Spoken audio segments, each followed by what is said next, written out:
to the 11 people, 12 people who have 14. Wow, okay, we're jumping. To everyone who's already tuned in, we're just going to give it another few seconds. There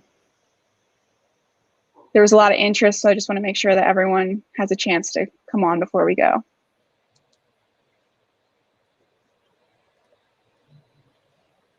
But as always, please feel free to tell us where you're from, who you are in the chat. We love seeing who's joining us.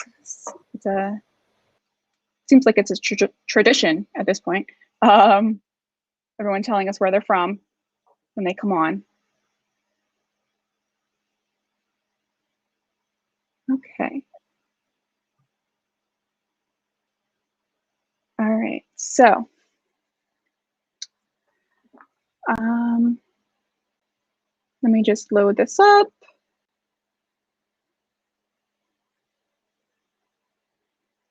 Hello, Noah from Virginia Beach. Thank you for joining us. All right, I think we're good to get started. All right, so I'm Jess Campbell from the AVTE. I'm sure if you've joined us for a fireside, you've probably seen me before. I don't like to talk too much in the beginning. I just like to hand it over because you're not here for me. So I just want to let everyone know that our call for presentations for the conference, the deadline is February 15th. And at the end of this session, we'll be putting a survey in the chat.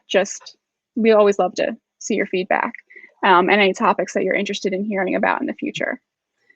So without further ado, hello, Christy, and hello, Courtney. I'm going to hand it over. All right.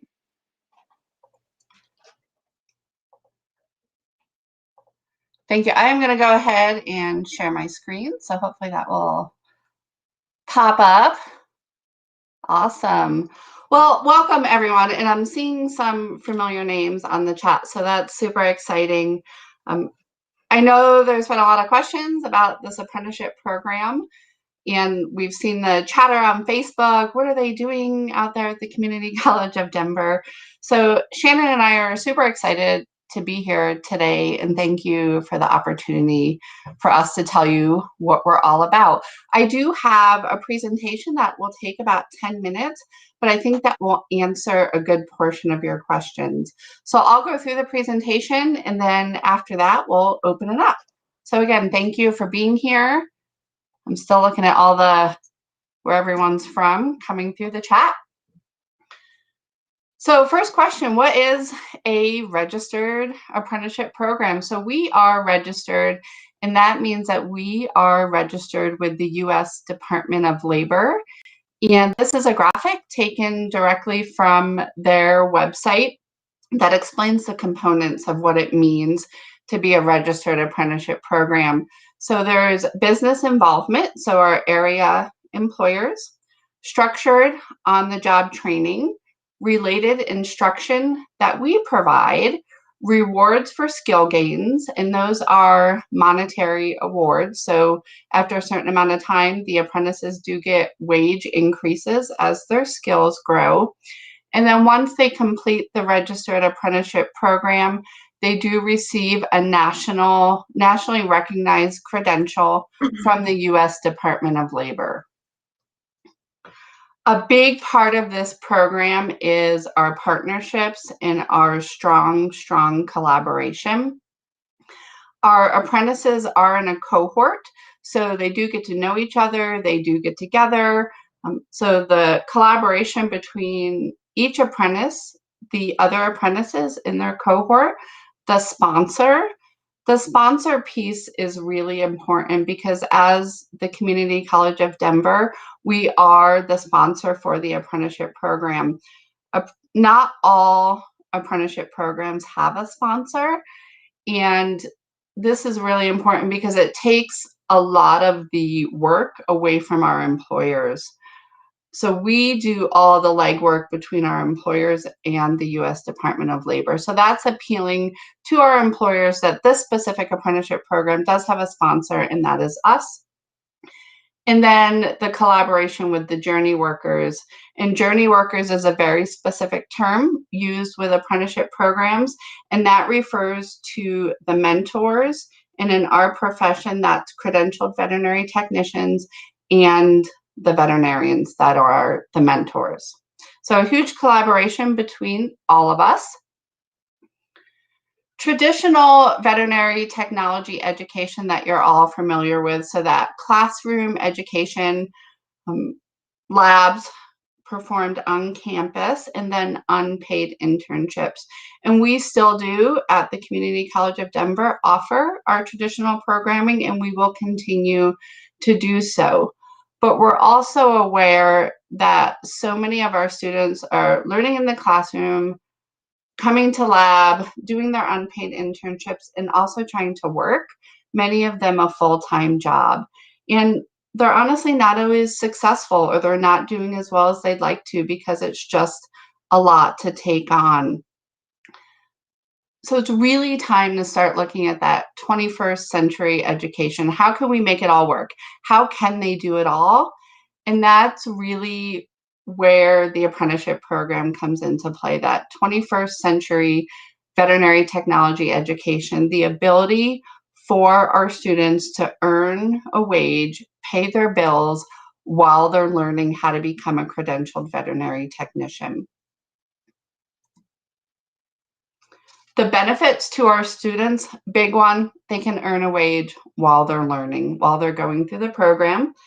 They do have improved skills and competencies, because the day they start the program, they're also employed. So what they learn from day one, they're able to apply at their place of employment. Wage increases as their skills increase.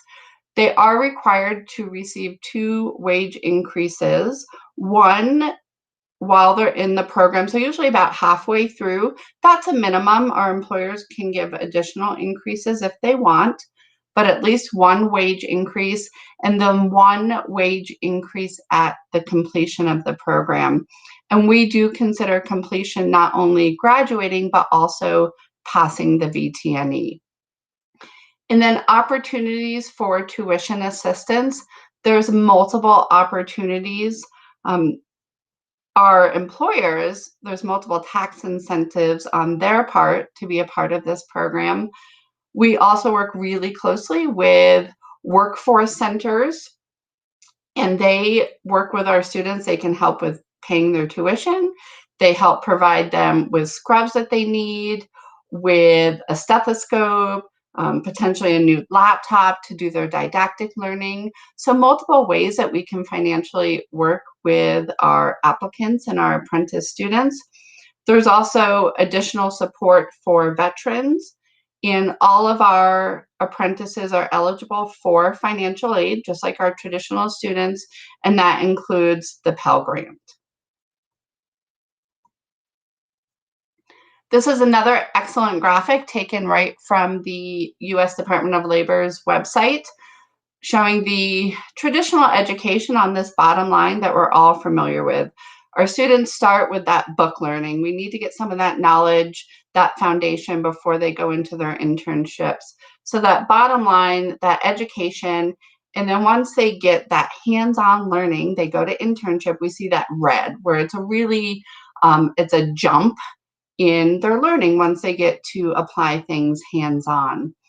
And that top line is the apprentice model, that education with experience is always just a step above.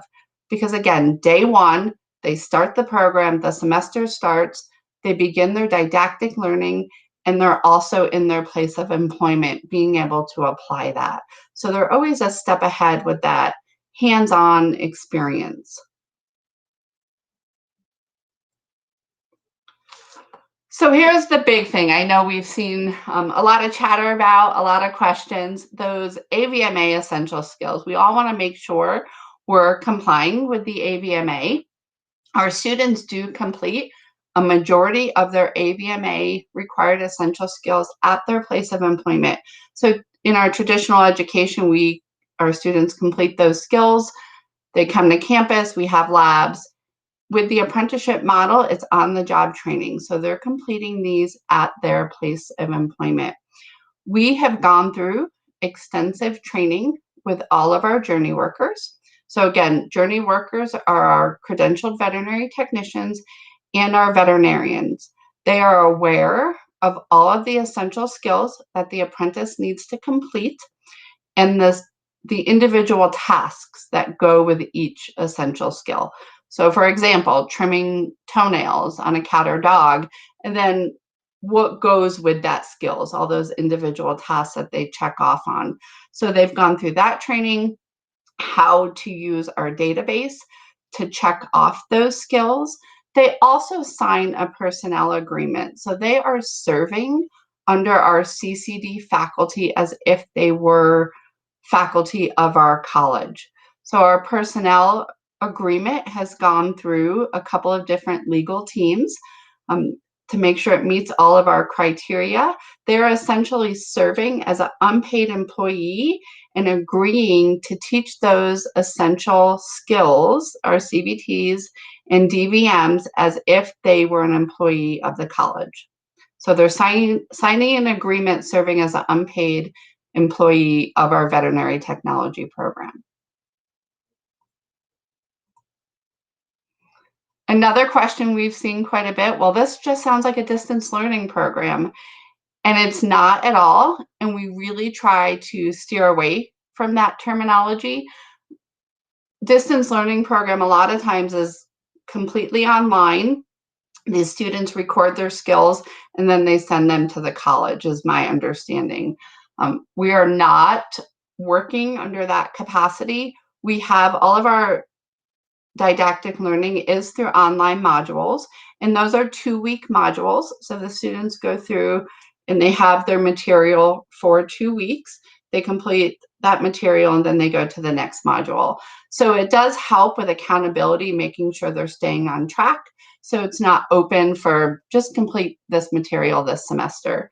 We also, a really, really important part of our program that is probably one of the most important parts is we have weekly meetings with our apprentices. So every Friday they come to campus. So we have that face-to-face connection and interaction. So we are doing things on campus, reinforcing their didactic learning, doing some of their essential skills in person that they're not able to complete at their place of employment, or maybe those skills that they can't get enough experience with. So every Friday, our employers know you can't have them on Friday. That's our day. One example is last Friday, I met with them, and they're taking pharmacology this semester. So we met on campus and we worked on pharmacology math because we know they always need extra help with that. Last semester, we spent a lot of time on campus having fecal labs. More and more of our employers actually don't do fecals. At their clinic, they send them out. So we did a lot of fecal labs on campus.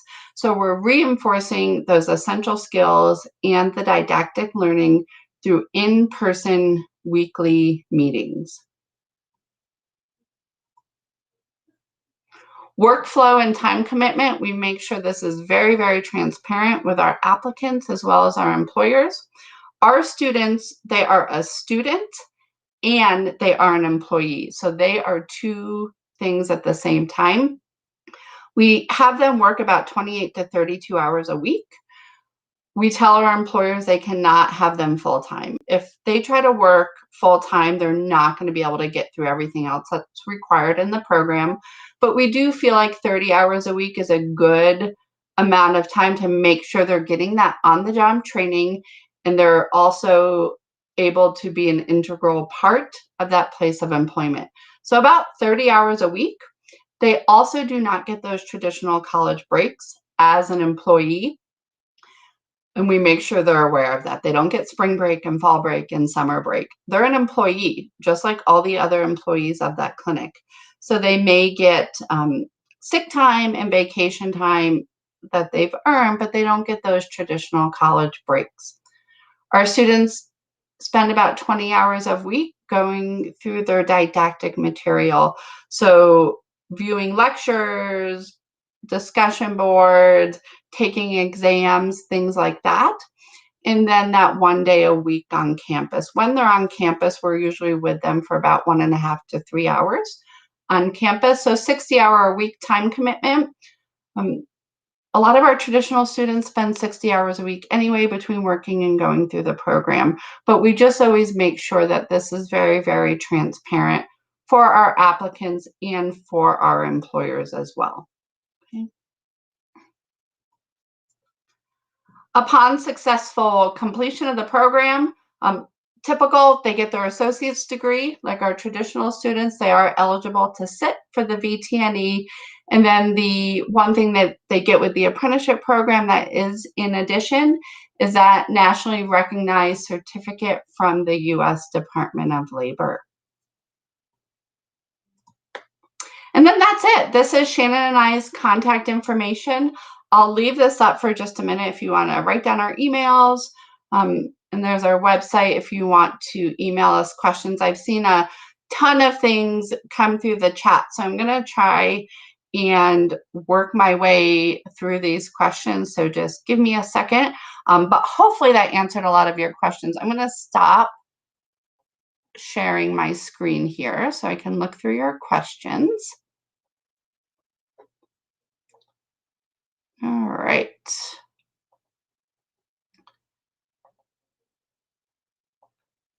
And I'm trying to, and I may miss them. I'm trying to, it looks like they're disappearing as I'm scrolling through, so I apologize for that. There was somebody that said, how many employers do you work with? We just had our first cohort start last August with 2 employers, and we currently have 6 employers now that we're working with, 2 currently, and then we have 4 more that we just signed on that will be ready to take our apprentices for our next cohort that will start in August. Another question I see is, how is the tuition structured relative to a traditional program? It's actually, I don't want to say it's the exact same, but it's really, really close. The tuition is pretty equivalent to our traditional programming. How many students do you have enrolled in the apprenticeship program? Is there a maximum? How long are the weekly meetings scheduled for? Great questions. We started our first cohort last August with 9 apprentices. Our application period for the next cohort is open. Is there a maximum? That is really hard to say. So they have to meet certain criteria. But in addition to applying for the program, they have to meet our criteria, we have to accept them, but then they also have to be employed. So they have to meet the employer's criteria, and we have to make sure that we have enough employers. So there's a couple of factors. As long as they meet our criteria and we have enough employers, then we really don't have a maximum. Between all of our employers currently, I'm thinking we probably wouldn't have spots for more than 20, but it's really contingent upon having those employers. And I think there was another question there, but again, it disappeared. So I'm not sure. I don't know if Jessica's on here to help. Those questions are just going through the chat pretty quickly and I can't see them. Looks like. Yeah, Izzy's popping some up as they go. Oh, okay, great. So it looks like as new ones pop up, the old ones disappear. So I think I'm missing some, but that's okay. They can just type those in again. We'll pull them up, yeah. Thank you. The comment or the contact information is going up. Yeah, so and then somebody asked about contact with the U.S. Department of Labor. And the contact person we specifically worked with, they are, obviously it's the U.S. Department of Labor, so they're federal. But there's regional representatives. Like we work with someone in Denver who assists the Denver area apprenticeship programs. So I know there's areas per each state. But I can certainly share that contact information as well. Even if you shoot me an email and say, hey, how do I get started connecting with the U.S. Department of Labor? I can certainly connect you with that. Okay. How does AVMA approach this for accreditation? So we've been an accredited program. Shannon and I have been instructors for 20 years. We've been with the Community College of Denver for, I think, about 18 now, and we're an accredited program, and it is our traditional program. So our material, our curriculum is the same as our traditional program. It's just the delivery is different. So we're going through these online modules instead of the traditional in-person programming. So we approached it with the AVMA, as you have to fill out and I forget what it's called, and Shannon may know, it's a program change form. Change form, yeah. What was that, Shannon? It's a change form. A change form. So we filled that out with the AVMA. They came back to us with a few questions that we were able to answer, but it's not a new program because it is our traditional curriculum. It's just a different track that the students can take. So we actually have 3 different tracks at the Community College of Denver, all with the same veterinary technology curriculum. We have our 2-year track, our 3-year track, and then our apprenticeship track. Our weekly meetings are throughout the semester, and it says how long are your weekly meetings, and I wasn't sure if you meant per day or, but they are each Friday throughout the semester, and they're typically anywhere from an hour and a half to 3 hours. We do have a couple coming up that will probably be longer because we are doing on campus. We're doing for anatomy and physiology, we're going to have some dissection time because obviously they're not doing those in the clinic, and we want to make sure they get that dissection experience. And then we're going to keep working on that pharmacology math. So we're going to spend a few times on campus with them. Is there another medical profession that utilizes this type of apprenticeship model? The actual apprenticeship model has been around for many, many years, and we associate it with a lot of other hands-on skills like welding and plumbing. Those sorts of programs have used the apprenticeship model for years. It has moved into the health profession, the human health profession, over the past several years. And now we're taking that into the veterinary profession, which we're super excited around. I can't tell you specifically a medical profession that uses it, but I know they're out there. I know there are human medical profession certificate of professions that use the apprenticeship model. The program is 2 years. It's essentially 21 months, so it's an August start and then a May graduation. It is 21 months of continuous learning. So they have their semester courses, and then we also use what we call winterim and Maymester. So during our winterim, which is between our fall and spring semester, for example, this past winterim, they took office procedures, which was a 5-week course.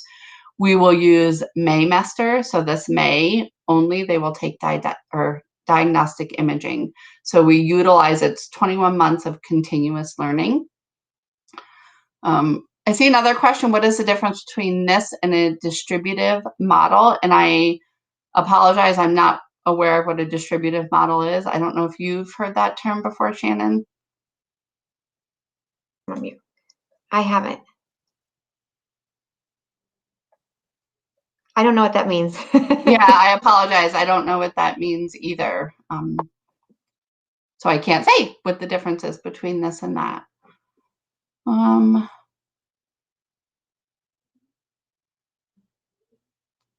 So I'm not seeing any new questions come up, which I'm hoping is good, and that means I've answered all of your questions. But we're super excited. It's super popular. I think somebody did ask. For the distributed model. Can you guys elaborate on what a distributive model is?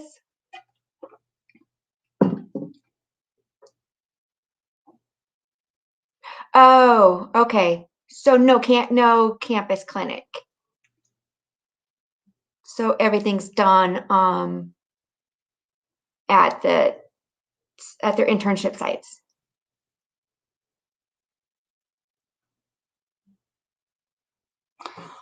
It's, I guess it depends. I don't know what that distributive model looks like and what the agreements are with those facilities and if skills have to be recorded and stuff. So I'm not aware of what that is. We actually do have facilities on campus, so we're still using that. Really, the apprenticeship model, the nice thing is the collaboration with the U.S. Department of Labor. Our employers actually all go through documentation with the U.S. Department of Labor, and that training of the veterinary personnel. So I'm assuming maybe it's similar, but without seeing the exact details of it, it's hard to say. And then I saw a question come up that said something about lab and large animal. And that's a great question because we know a lot of your just traditional veterinary clinics cannot, they don't have lab animals on campus. They don't have equine and cattle on campus. So we will utilize those Fridays, just like we do with our traditional students. We have facilities that we work with for those skills. So we will make sure all of our employers have actually filled out a form where we list all of the essential skills and all of the required equipment, and they go through each one and they check off, yes, we can complete this skill while the apprentice is with us, or no, we can't complete this skill, no, we don't have this equipment. And whatever skills that they can't complete or whatever equipment that they don't have, we make sure that we complete those when the students are with us on Fridays. The training for the journey workers, because it's COVID, we did do remote training.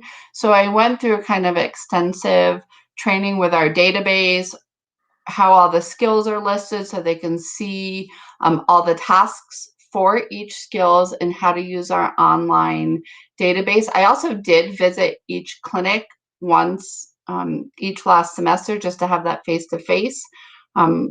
And they all were welcoming, with mask and social distances. They let me come in so I could go through additional things and additional questions that they had. But the training was remote just because the time that we're in. And we're also lucky that a lot of the clinics we're using are alumni of the program. So they kind of understand what our expectations are since they're graduates.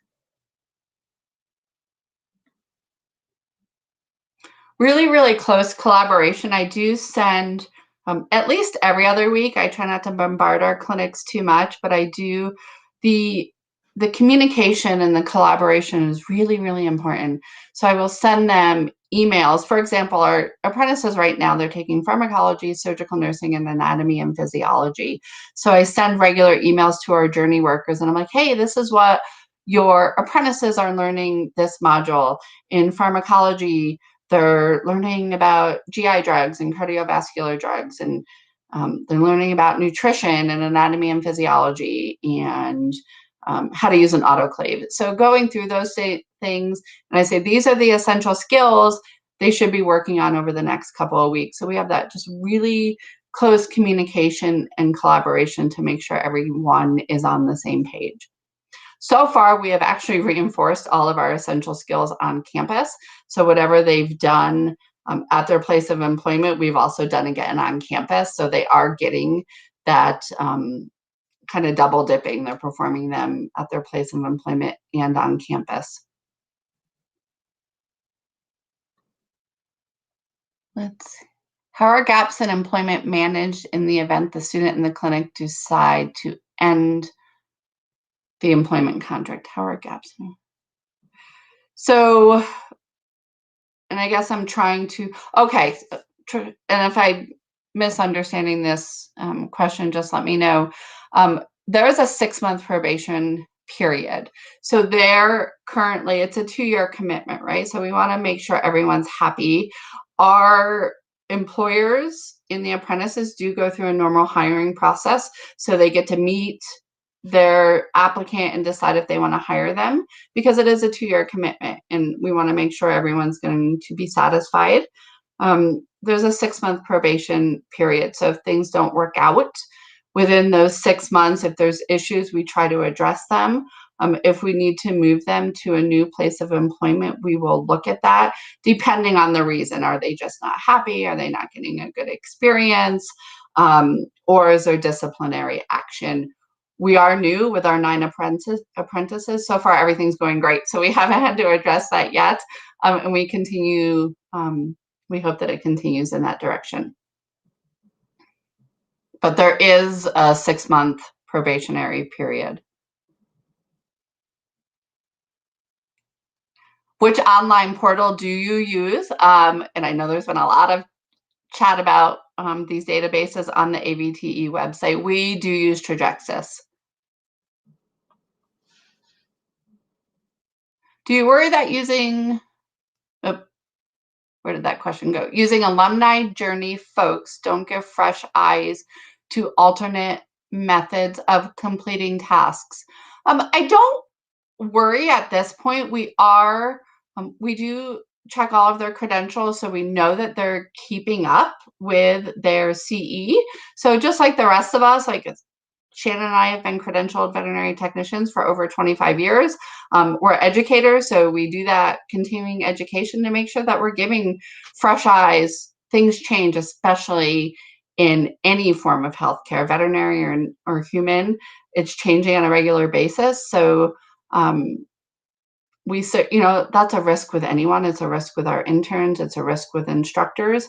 But making sure that we have their current credentials on file, we know that they're meeting all the criteria of a credentialed veterinary technician or veterinarian. So we hope that that's not the case. Do you have an idea of how much time it takes to do the legwork of this program? For example, it might take an additional person just to manage all the aspects of the program. Yes, Jackie. Mm-hmm. So the legwork, I'm going to assume you're asking like to get it up and running. I think we were at this for a year, probably to get it. Does that seem right, Shannon? At least a year because there are multiple entities as well. We're dealing with the U.S. Department of Labor. Then there's so many components, the U.S. Department of Labor, then our employers, and then there's the college piece. Luckily, our dean has been extremely supportive in helping us get this launched, but I would say it's a year. My role as the apprenticeship manager right now, we did receive an amazing grant that has been helping us with that additional time and that additional funding to pay for my additional time in managing all of this, because as the sponsor, we are doing extra work. We're working with the applicants, we're working with the U.S. Department of Labor, and we're working with our employers. So it is quite a bit of time. Right now it's been more, again, because we're still pretty new. I think once we get a couple years under us, it'll be more streamlined. But I'm spending, I'm afraid to give a number because it's hard to say. It can be some weeks 10 hours a week on this, sometimes 20 hours a week. It just depends. We're in the application cycle, so that's quite a bit of extra time right now. Another thing,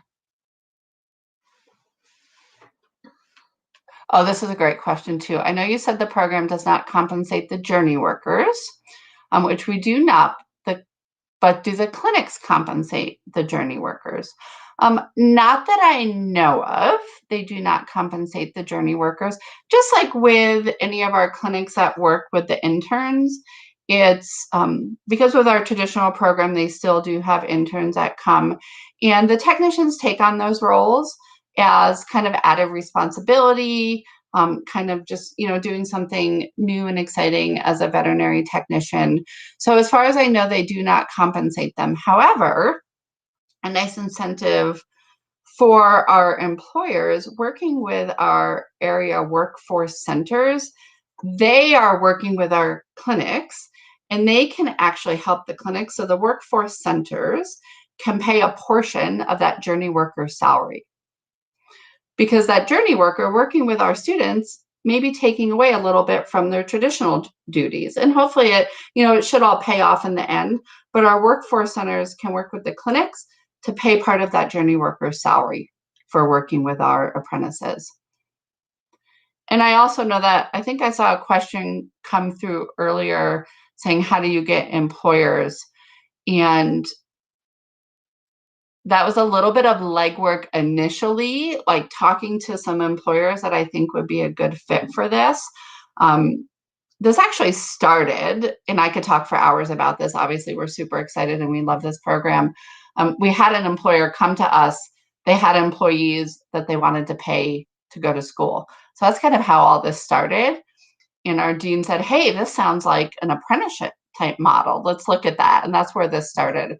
So with one employer, and then going through the apprenticeship model. And then I went to another employer and said, hey, I have something I want to pitch to you. And it just grew from there.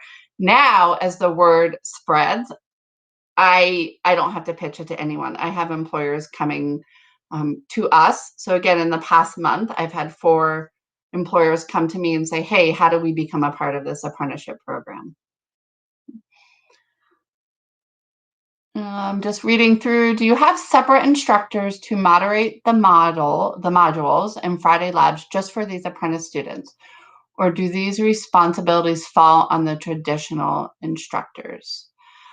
We don't, I guess both. We have hired additional adjunct faculty to help with our traditional programming as well as this. But yeah, it is additional classes to go through these modules to get the curriculum into an online friendly format, which has been a huge part of what we've been doing. And then also to run those modules, because we don't just hit go and say, hey, it's all online, just go through it. We are keeping track of that. We are doing grading. We are making sure their assignments are being completed through the online modules, participating in discussion boards. So it definitely requires additional faculty time, just as if you were to add a whole new programming track, whatever you would need to hire instructor-wise to teach those, we definitely, so as far as the workload commitment, it's additional classes, it's additional workload. But these students are registering just like our traditional programming, so that's hopefully paying for the additional faculty salary. What happens after the student graduates? Do they now have to find a new job to provide a space at the approved clinic for a new student? Great question. We haven't, since we're new, we haven't gone to graduates yet. So in the ideal world, they will graduate. The clinic has just trained them for 2 years. So hopefully they're going to stay on and continue to work for that clinic. But we know things change, and we know that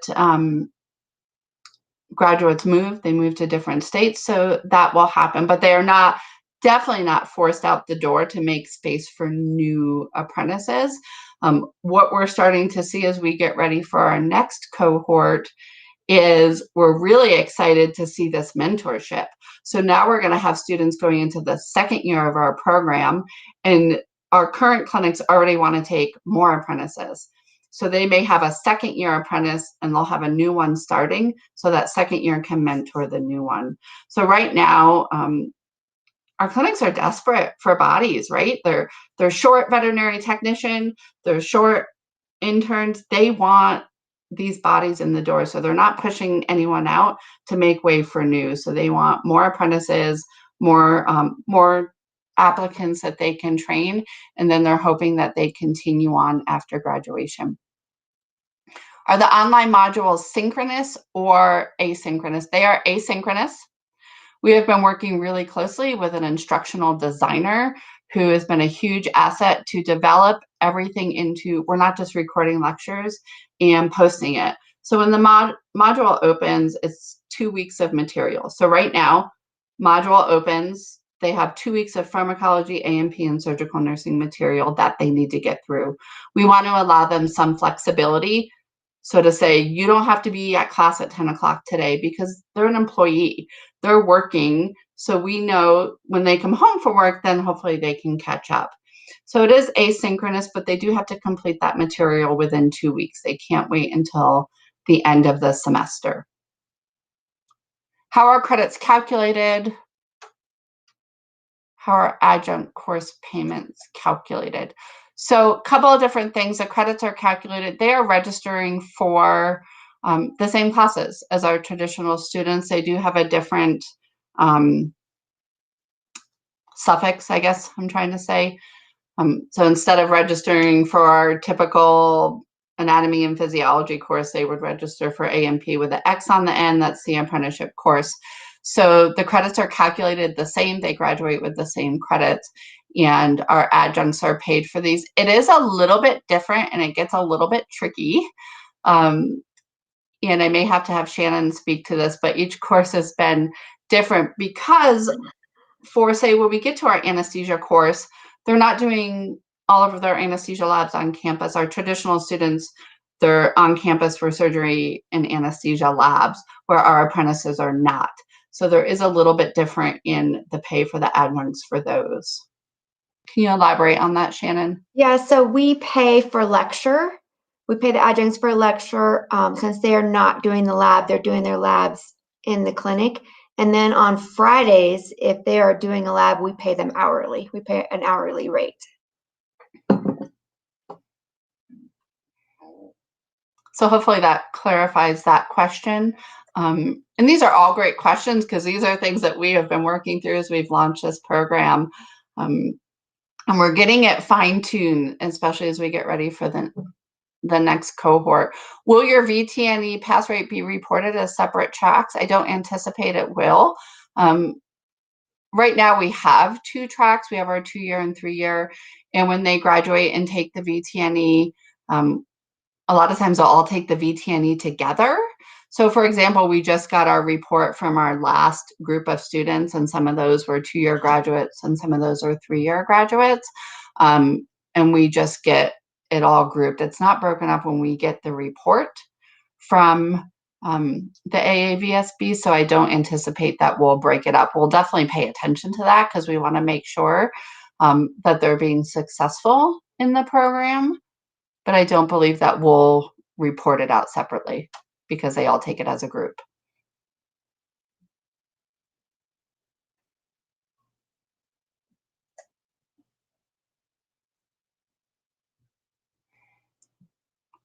I apologize if I missed any questions. Like I said, new ones come up and the old ones disappear. So if there's additional questions.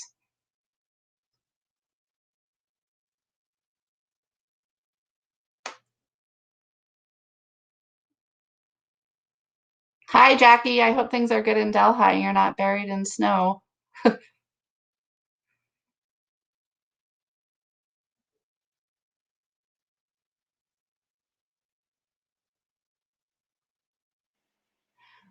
So I think you have our contact information. Feel free to reach out. Yeah, we look forward to talking to you more about this. We're super excited. So far, the feedback from our students and our businesses has been, our employers love it. So I'm just adding your contact information again into the stream because it went so quickly. So let me just add that in just in case anyone missed it. And because we love feedback, this is the link for the survey that we would very much appreciate if you could take like just a minute to complete and maybe put in some topics you'd like to hear in the future. But it looks like you're getting a lot of thank yous. And Peg says Maine has been pushing for this kind of program. There is one more question. Yeah, just saw that one. It says, do the journey workers, and again, Shannon, I'll need your help with this. Do the journey workers count as staff faculty in terms of accreditation? You know, we're not up for accreditation review for a few more years. So, but I'm assuming that they will, right, Shannon? Yes. I mean, they're on as personnel, so. Yeah, they're technically employees, but just non-paid employees. I think we have a couple more years, so we're pushing. Great question, though. Okay, I don't know if we want to give it maybe a couple more seconds, see if any more last-minute questions come in, because you've got a bunch of them. It was great. I love all the questions, so we'll hang out. But otherwise, you have both of our contacts. And yes. Okay. Well, I want to thank you both very much for joining us today. And for, well, I guess this started with the Facebook page, right? yes. Yeah, and then it became a fireside chat. So there you go, guys. Future knowledge you have there to, if you have any topics on Facebook. I love the Facebook page. It's great to collaborate. It is, and there's a lot of communication, and this is a great community, and everything being shared and all of these fireside chats. So again, I want to thank everyone who came. And there's a lot of interest in this chat, and I'm glad that so many of you were able to participate and ask any questions that you had. So thank you very much, Jennifer and Shannon, for again, for joining us today.